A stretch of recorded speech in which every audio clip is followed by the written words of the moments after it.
Здравствуйте, дети! С добрым утром начат день.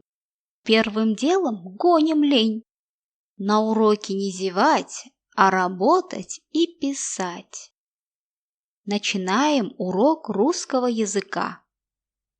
У нас сегодня контрольный урок.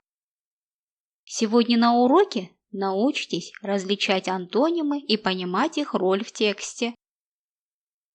Также различать имена существительные, прилагательные, глаголы, предлоги и определять их роль в предложении.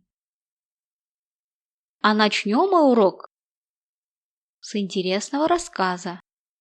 Я буду читать, а вы хорошенько послушайте, потому что в ходе урока вы должны будете ответить на вопросы на основе этого рассказа. Вова Мальцев пригласил своего друга Алишера на день рождения. Алишер очень обрадовался. И вот настал этот день. Алишер взял подарок и отправился в гости к Вове. «Ребята, проходите к столу, уже все готово», – пригласила мама Ольга Федоровна. Весь стол был заставлен сладостями, аппетитными пирожками, конфетами в ярких красочных фантиках, шоколадными печеньями в виде разных зверюшек. К концу праздника Вовина мама подарила огромный торт и мороженое. Вот это был пир! Придя домой, Алишер лег спать, но не прошло и часа, как у него разболелся живот. Он болел так сильно, что пришлось Алишеру разбудить папу Кайрата Улановича. «Так, а что ты ел сегодня?» – спросил папа. «Много всего. Конфеты, пирожное, торт и мороженое». «Можешь не продолжать. Мне все понятно». «Ребята, определите, что было понятно папе». Конечно же, что Алишер увлекся сладостями и не умеет правильно питаться за праздничным столом. А как вы думаете, что было на праздничном столе? На праздничном столе были конфеты, пирожные, торт и мороженое. Они все какие?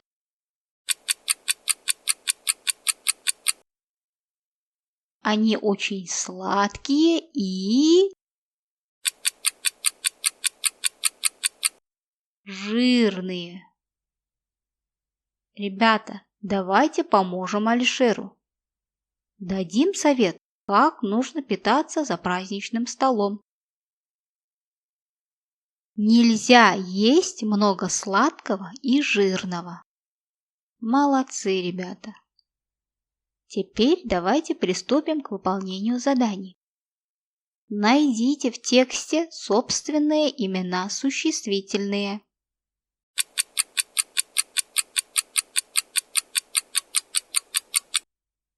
Правильно. Вова, Алишер, Ольга Федоровна, Кайрат Уланович. С какой буквой пишутся имена собственные?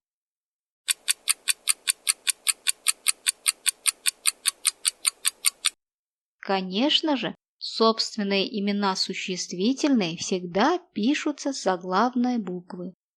Молодцы, ребята! В русском языке слова объединяются в большие группы. Слова могут обозначать предмет, признак предмета и действие предмета.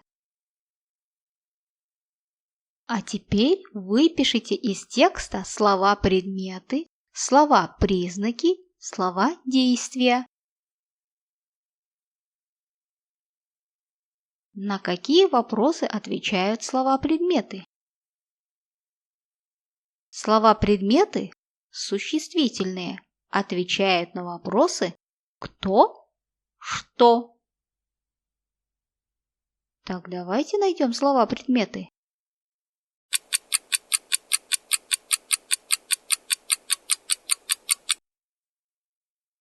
Кто? Папа.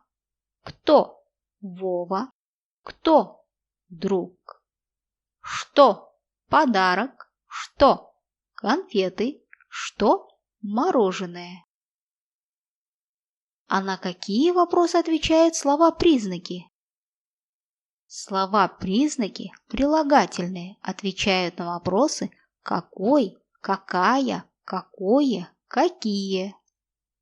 Например, какой – огромный, какая – вкусная, какими – аппетитными. На какие вопросы отвечают слова действия? Слова действия, глаголы, отвечают на вопросы что делать, что сделать.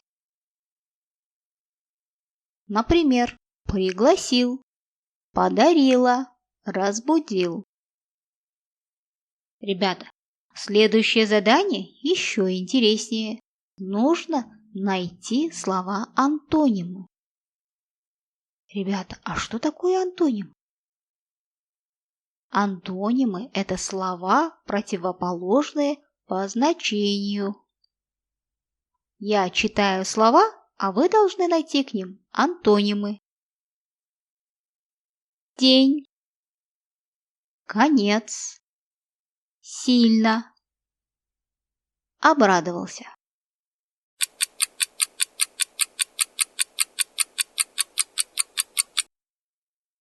А теперь проверьте себя. Слово «день» имеет противоположное значение «ночь», а слово «конец» имеет антоним «начало». Противоположное значение к слову «сильно» – «слабо», а слово «обрадовался» имеет противоположное значение «загрустил». Молодцы, ребята! А теперь давайте проведем физкульт-минутку. Физкульт-минутка для глаз. Мы гимнастику для глаз выполняем каждый раз. Вправо-влево, кругом вниз. Повторить ты не ленись. Укрепляем мышцы глаза, видеть лучше будем сразу. Ребята, вы умеете задавать вопросы? Уверена, что умеете. Тогда давайте быстренько выполним следующее задание. Задай вопрос каждому слову. Мальчик кушает вкусные конфеты.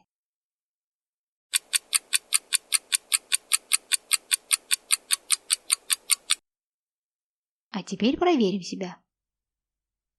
Кто? Мальчик. Задайте вопрос к слову «кушает». Правильно. Что делает? Кушает. А теперь попробуем задать вопрос к слову «вкусные». Какие? Вкусные. Последнее слово «конфеты». Задайте вопрос. Что? Конфеты. Умнички. Итак, наш урок подходит к завершению. Чтобы подвести итог урока, прошу на листе каждому из вас обвести кисть своей руки. Каждый палец – это позиция, по которой нужно высказать свое мнение. В большой палец пишем, что для вас было важным и интересным на уроке. В указательный палец – то, что было трудно, не понравилось. А в средний палец – то, что для вас было недостаточным. А в безымянный палец пишем свое настроение. И на мизинце пишем свои предложения. На этом наш урок завершен. Спасибо за внимание. До свидания. До новых встреч.